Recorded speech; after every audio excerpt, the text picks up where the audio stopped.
Allez Thor, tu vas pouvoir rentrer à la maison. La stérilisation s'est bien passée ce matin.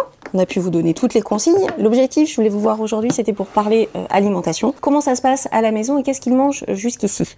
Eh ben actuellement, ils mangent des croquettes baby. Ok.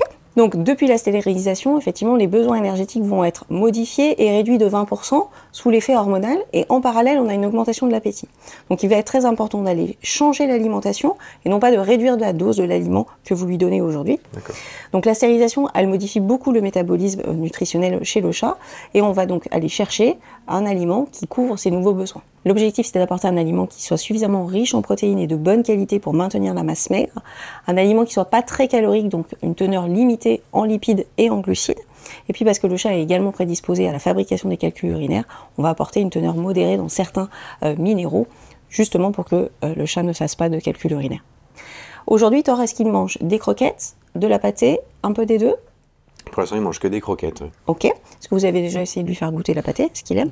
Jamais. Jamais. Donc l'objectif, c'est effectivement de pouvoir proposer au chat ce qu'on appelle la binutrition. Donc c'est une partie de l'alimentation sous forme de croquettes qui va être plus facile à distribuer en libre service. Et puis une partie d'alimentation humide qui va avoir la double caractéristique à la fois d'être moins calorique que l'aliment sec, puisqu'il y a quand même beaucoup d'eau, plus aciétogène, donc ça veut dire qu'il va avoir moins faim puisque le volume est plus important. Et justement parce que ça apporte plus d'eau, eh bien ça va permettre de diluer les urines et puis de lutter un peu contre le côté petit buveur qu'on retrouve fréquemment chez le chat.